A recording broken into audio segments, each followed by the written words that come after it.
Welcome to the Elements of Jazz Piano. We're so glad you're here with us. We have a wonderful course in store for you.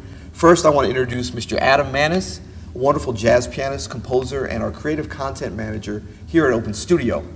Adam and I have developed a course for you, and we've listed this at the intermediate level, but I really think it's going to be of use for a wide range of players. I wish that I'd had this when I was coming up. Me too. There's a lot of great stuff in this course. Yeah, lots of things going on. So, Adam and I have sort of broken things down in terms of the elements of jazz piano. There's so many different facets to it, but what we've done is taken lines, voicing, and time and taken them through a number of different tunes and situations. And what this is really based upon is what I see as the basic building blocks of music: harmony, melody, and rhythm. And so we've just tried to break it down in a way that is not too overwhelming, but that gives you some real things to hold on to, some specific things to practice, specific voicings, specific scales, specific lines, rhythms. We really give you all these different choices to help you along on your jazz journey. That's right. And what we really wanted to do was to break this course down to a nuts and bolts course. What scale goes over what chord? What voicing is the best over which altered chord, which dominant chord? And we really, I think, the best way that we found to do this is to run these elements over 4 tunes. And these are 4 tunes that we picked because they have different styles in the jazz idiom. But really, you can run what we do here over any tune. The idea is to simplify and isolate each of these elements so that you're really getting the most out of your practice time.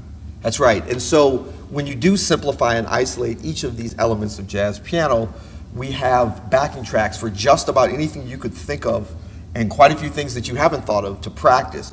So what this will give you a chance to do is almost like you're practicing along with a metronome. So the form and the time is always there for you. So you can be thinking about and feeling and really hearing those essential elements without having to worry about providing that for yourself. We're going to get into techniques on how you provide it for yourself as well, of course, but we really believe in this concept of focusing, very focused practice and very efficient practice as well. Mm-hmm.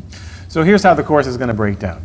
We have 4 tunes, and each tune is broken down into the 3 elements. We have lines, voicings, and time. And each one of those elements has 2 parts. Part 1 is the lesson, where Peter and I explain the concepts to you, and part 2 are backing tracks where you can hear Peter play examples of these various elements. You can trade with Peter with these elements, or you can play with our great rhythm section of Montez and Nathan by yourself, practicing these elements. That's right. And so you can use these over and over again, and when you're trading with me, if you get sick of trading with me after a couple of hopefully years, but maybe months, you can just turn me off and just practice along to the backing tracks.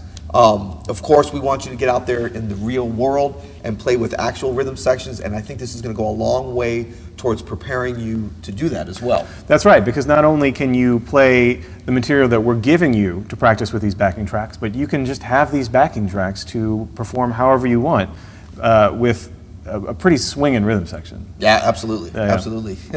So, the concept of simplify and isolate, you're going to hear us say that a lot, not because we like to repeat those words, but because we believe in them so much. So I want you thinking about that. We're also going to lay out, and I think it's a little bit later in the course, our concepts on a practice routine. But just because it comes later doesn't mean we don't think it's super important, right? Yeah, and it's not just a practice routine, it's how to actually develop and grow as a player. So we're going to lay out very step-by-step things you can do on a daily basis to really get to become a better jazz pianist. Yeah, I mean, that's really what it is. It's not so much we show you and give you ideas on how to set up your practice routine, but it's called how to get better, because that's what this whole course is about.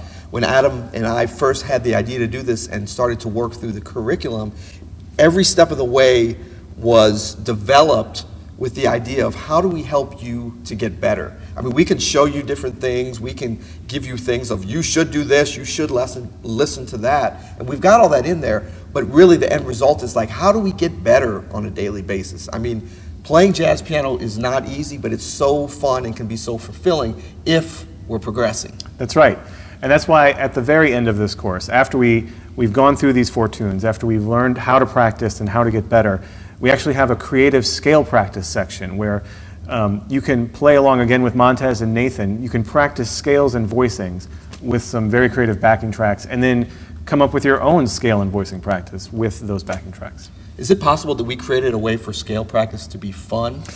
Close, but that's yet to be seen. Yeah, I think so. All right, so let's jump into the elements of jazz piano. We're so glad you're here, and thank you for being here.